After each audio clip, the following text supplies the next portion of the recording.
आज यस गोष्ठीका अध्यक्ष महोदय, मञ्चमा उपस्थित आदरणीय व्यक्तित्व जसका बारेमा आज हामी यो गोष्ठी गर्दैछौँ, आदरणीय व्यक्तित्व परमात्मा बरादर दाई, विशिष्ट अतिथि पूर्व माननीय सभासद र अभिनन्दन समारोह समितिका संयोजक नमिता महानन्दज्यू, आदरणीय धरम तामाङ दाई, राधाकृष्ण बज्राचार्यज्यू, यस कार्यक्रममा उपस्थित सम्पूर्ण प्रबन्ध सहभागी मित्रहरू, तपाईहरु सबैलाई जोरले अभिवादन। आज यो गोष्ठीमा केही कुरा राखिरहँदा सबभन्दा पहिले त म आदरणीय परमात्मा दाई 77 वर्ष 7 महिना 7 दिन 7 घडी 7 पाला पुगेर जमको समारोह मनाइरहेको उपलक्ष्यमा उहाँलाई हार्दिक बधाई तथा शुभकामना दिन चाहन्छु र उहाँको दीर्घायु, सुस्वास्थ्य र अझै प्रगति सफलताको लागि हार्दिक शुभकामना व्यक्त गर्न चाहन्छु। एउटा मूल अभिनन्दन समारोह समितिले उहाँको जम्कूको कार्यक्रम आयोजना गरिएको सन्दर्भमा आदिवासी जनजाति राष्ट्र आन्दोलनले पनि एउटा केही गोष्ठी गर्नुपर्छ भन्ने निर्णय गर्यो र यो गोष्ठीको आयोजना भइरहेको छ। जातीय एवं भाषिक आन्दोलनमा पद्म तोलादरको योगदान, पद्म तोलादर दाईको बारेमा धेरै कुराहरू सुन्दाजीले राखिसक्नुभयो, कतिपय कुराहरू आदरणीय बैरागी खानाजीले राखिसक्नुभयो। म चाहिँ केही पछिल्ला पाटाहरू उहाँको जिन्दगीसँग जोडिएका जसमा म पनि सहभागी थिएँ, त्यो पाटाहरू मलाई दिएको समयसीमाभित्र राखेर तपाईँहरूबाट बिदा हुनेछु। आदरणीय परमात्मा दाई यो जाति, उत्पीडित आदिवासी जनजाति, दलित, मधेसी लगायतका समर्पित जातिहरूको अधिकारको आन्दोलनमा मन लाग्छ सधैँ आज पर्यन्त समर्पित रहनुभयो। त्यसै गरी भाषिक आन्दोलनमा पनि उहाँ के त भन्दाखेरि समर्पित रहनुभएकै छ। नेपाली मातृभाषा परिषद मात्रै होइन, त्यति बेला पनि उहाँ त्यसको नेतृत्व उहाँले गर्नुभयो। पछिल्लो चरणमा हामीले आदिवासी जनजातिको मात्र नेतृत्व नरहेर यो देशमा त अरू भाषीहरू पनि छन् भन्ने सोचेर उहाँकै सल्लाह सुझाव अनुरूप भाषिक अधिकार संघर्ष समितिको निर्माण गरेका थियौँ। यो 2000 तानाशाही पञ्चायत व्यवस्था ढलेर बहुदलीय व्यवस्था भएपछि को समयमा र उहाँको सल्लाह बमोजिम त्यसको अध्यक्षता, त्यसको नेतृत्व अमरेश नारायण झाजीले गर्नुभएको थियो। तराईवासी एउटा मधेसी मैथिलीवासी अमरेश नारायण झा, जो पेसाले एउटा अडिटर हुनुहुन्थ्यो, उहाँले पनि आजको यो कार्यक्रम हामीले निमन्त्रण गरेका थियौँ। तर संजोगवश उहाँ अस्तिको दिन नै भदौ 25 गते नै बाहिर जानुपर्ने भएको हुनाले उहाँ आउन सक्नु भएन। त्यसरी जातीय मुक्ति आन्दोलनमा आदिवासी जनजातिहरूको हक अधिकारको सम्बन्धमा, भाषिक अधिकारको सम्बन्धमा पद्म राजा दाईले अतुलनीय एउटा के त भन्दाखेरि योगदान दिनुभएको छ र सधैँ उहाँ अग्रणी मोर्चामा रहेर, कहिले पृष्ठभूमिमा रहेर, कहिले अग्रभागमा रहेर उहाँले यो आन्दोलनलाई सल्लाह सुझाव मात्र दिनु भएन, नेतृत्व पनि गर्नुभयो। म झन्डै 4 दशकदेखि 40 वर्षदेखि उहाँको साथमा छु।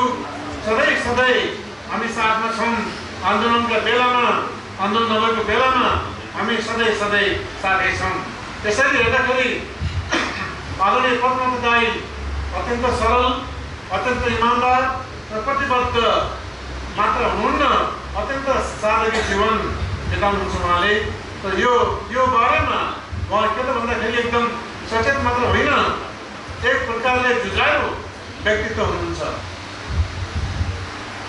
यसका साथसाथै पत्रकारिताको क्षेत्रमा, मानवाधिकारको क्षेत्रमा पनि उहाँको विशेष योगदान रहेको छ, भूमिका रहेको छ, जसको बारेमा मलाई लाग्छ सम्बन्धित क्षेत्रले यो बारेमा पनि गोष्ठी आयोजना गरिसकेका छन्।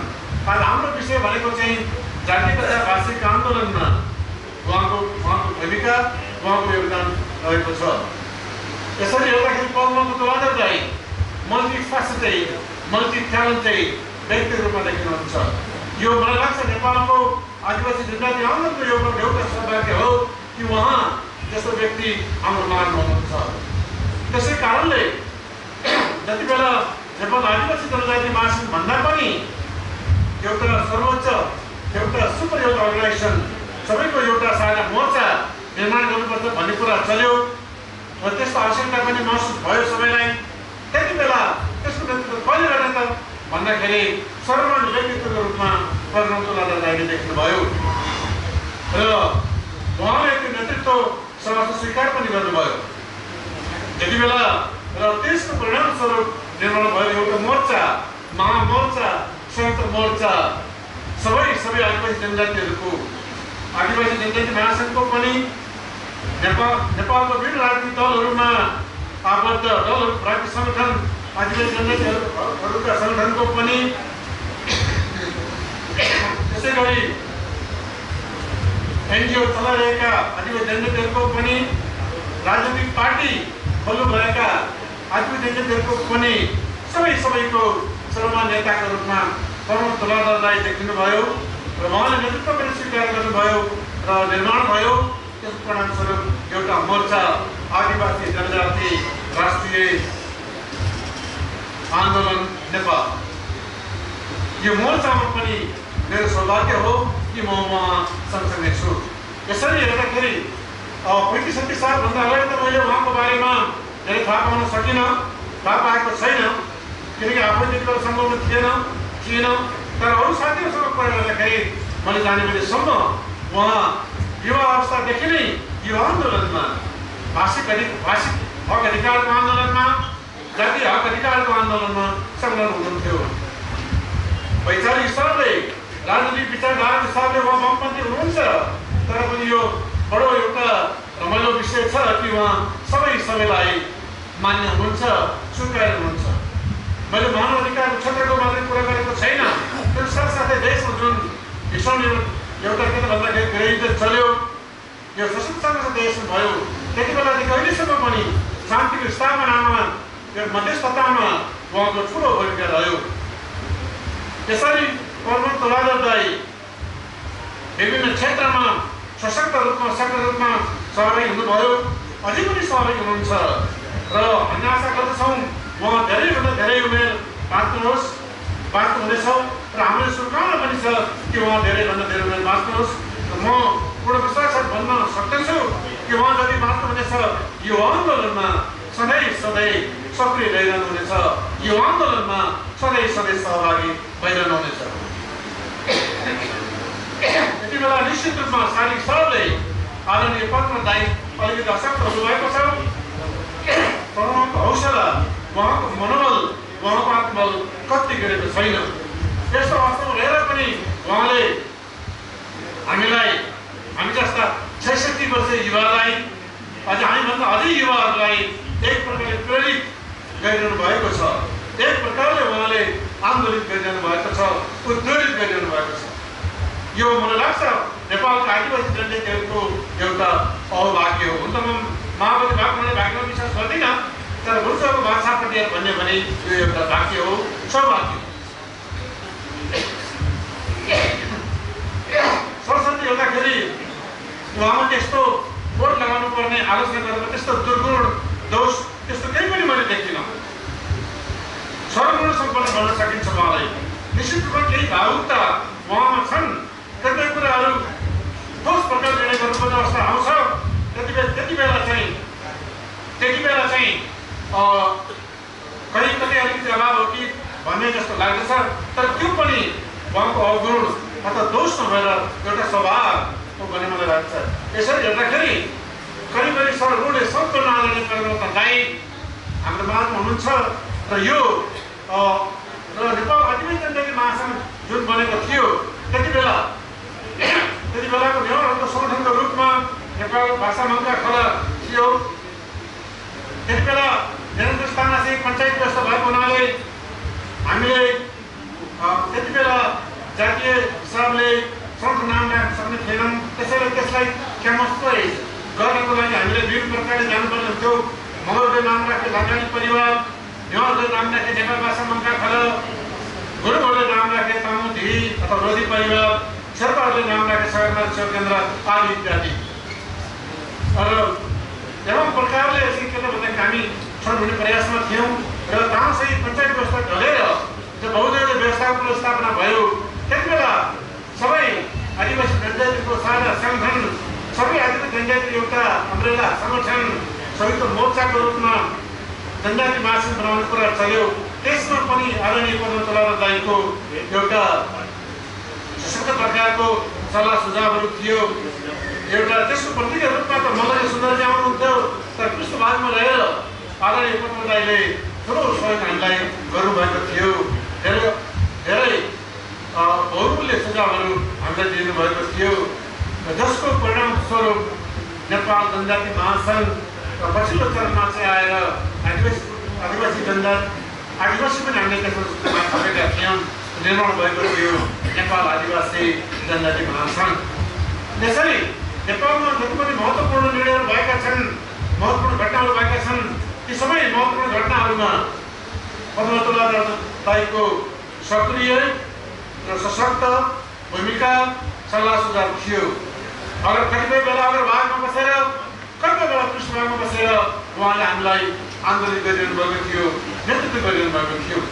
यो चाहे नेपाल मातृभाषा परिषद स्थापना कुरा होस् 2036 साल होइन मल्लजी कि 35 सालमा 2036 सालमा नेपाल मातृभाषा परिषद भन्ने एउटा संस्थापना भएको थियो, जसमा हामी यहाँ देखेका पात्रहरूको अतिरिक्त थारूको तर्फबाट स्वर्गीय रमण प्रसाद सिंह चौधरी थारू पनि हुनुहुन्थ्यो। त्यो नेपाल मातृभाषा परिषदमा चाहे नेपाल मातृभाषा परिषदको स्थापनाको कुरा होस्, चाहे सर्वजन अधिकार मञ्चको कुरा होस्, जसको बारेमा हाम्रो आदरणीय शेखर दाइले धेरै व्याख्या गर्नुहुनेछ, मैले यो समाजको भनेर मैले छोडिदिएको छु। चाहे नेपाल आदिवासी जनजाति महासङ्घ कुरा होस्, चाहे भर्खर स्थापना भएको केही वर्षदेखि स्थापना आन्दोलन रहेको यो मोर्चा आदिवासी जनजाति राष्ट्रिय आन्दोलन नेपालको कुरा होस्, यो सबैमा आदरणीय पद्मतोला दाइको ठुलो भूमिका, ठुलो योगदान रहेको छ। यो आदिवासी जनजाति राष्ट्रिय आन्दोलनको त उहाँले प्रत्यक्ष नेतृत्व नै गरिरहनु भएको छ। अध्यक्षको हैसियतले हामी सबै एउटा कार्यकर्ताको हिसाबले तथा सहयोगका हिसाबले उहाँलाई सहयोग गरिरहेका छौँ। त्यसरी नेपालको जातीय आन्दोलनमा, भाषिक अधिकारको आन्दोलनमा पद्मतोला दाइ एउटा धाराहरा, एउटा स्तम्भ बनेर खडा हुनुभएको छ। मलाई लाग्छ नेपालको आदिवासी जनजाति आन्दोलन जति बेला लेखिनेछ, लेख्नेहरूले, इतिहासकारहरूले, लेखकहरूले पद्मतोला दाइलाई अग्रणी मोर्चामा राखेर नै लेख्नुहुनेछ, किनकि उहाँ त्यस्तो व्यक्तित्व हुनुहुन्छ। यति बेला निश्चित रूपमा यो आदिवासी जनजाति राष्ट्रिय आन्दोलन सशक्त रूपमा अगाडि बढ्न सकेन, त्यसको पछाडि उहाँ कारण होइन, त्यसको पछाडि हामी आदिवासी जनजातिहरूकै एउटा कारण छ। त्यो के भन्दाखेरि हामी दुर्भाग्यवश विभाजित गर्न पुग्यौँ। तर यदि त्यस्तो हुन्थेन भने यो आदिवासी जनजाति राष्ट्रिय आन्दोलनले नेपाललाई जुरुक्कै उचालिरहेको हुन्थ्यो, सशक्त आन्दोलन त्यसले निर्माण गरिरहेको हुन्थ्यो। जसरी मधेसीबाट नेपाल ठप्प पारे, आन्दोलन उचाइमा पुर्याए, त्यसै खालको हामी आदिवासी जनजातिहरूले पनि गरिरहेका हुने थियौँ।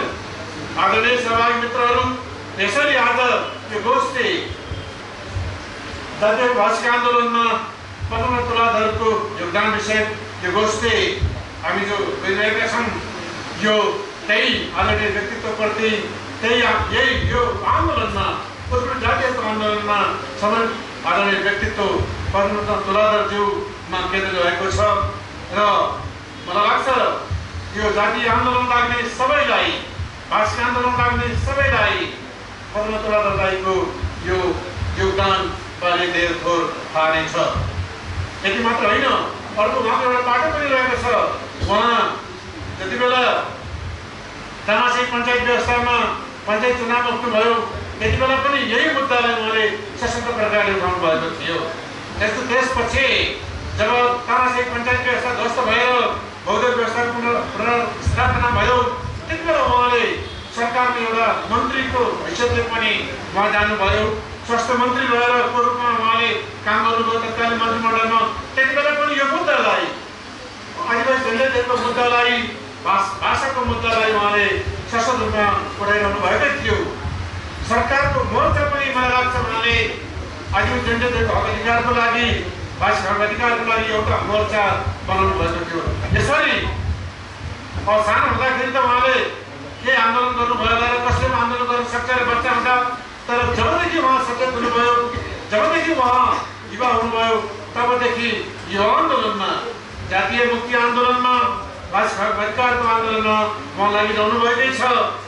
उहाँ जीवन पर्यन्त मलाई पुरा विश्वास छ लाग्नुहुनेछ। शारीरिक असुखका कारणले सशक्त प्रकारले नेतृत्व गर्न सक्नु भएन भने पनि हामीलाई, तपाईँ जस्ता यो आन्दोलन लाग्न सक्ने व्यक्तिहरूलाई, युवाहरूलाई, प्रौढहरूलाई, सबैलाई सल्लाह सुझाव दिएर उनीहरूको मनोबल हौसला उच्च बनाएर हामीले आन्दोलित गरेर, हामीले प्रेरित गरेर उहाँ लागिरहनुहुनेछ भन्ने म अपेक्षा गर्दछु र पूर्ण विश्वास पनि गर्दछु। र अन्तमा आदिवासी जनजाति राष्ट्रिय आन्दोलनद्वारा आयोजित यो गोष्ठी जातीय एवं भाषिक आन्दोलनमा वर्ण तुलाधरको योगदान विषय गोष्ठीमा मैले पनि केही शब्द राख्ने मौका पाएकोमा आयोजक साथीहरूलाई हार्दिक धन्यवाद दिन चाहन्छु। र अन्तमा फेरि पनि आदरणीय वर्ण तुलाधर दाइलाई उहाँ 77 वर्ष 7 महिना 7 दिन 7 घडी 7 पलाको पुगेर चौको उहाँको आयोजना भइरहेको अवसरमा उहाँलाई हार्दिक बधाई दिन चाहन्छु र उहाँलाई उहाँको दीर्घायु, सुस्वास्थ्य र अझै पनि सफलता र प्रगतिको लागि हार्दिक शुभकामना दिन चाहन्छु र पूर्ण विश्वास गर्दछु जीवन पर्यन्त उहाँ यो आन्दोलनमा लागिरहनुहुनेछ। शारीरिक स्वस्थताले नदिए तापनि अरू प्रकारले अग्रभागमा नरहेर पनि रहन नसकेको अवस्थामा पृष्ठभागमा रहेर पनि र म पूर्णता व्यक्त गर्न चाहन्छु। उहाँ सँगसँगै यो आन्दोलनमा म सधैँ उहाँका साथमा रहनेछु।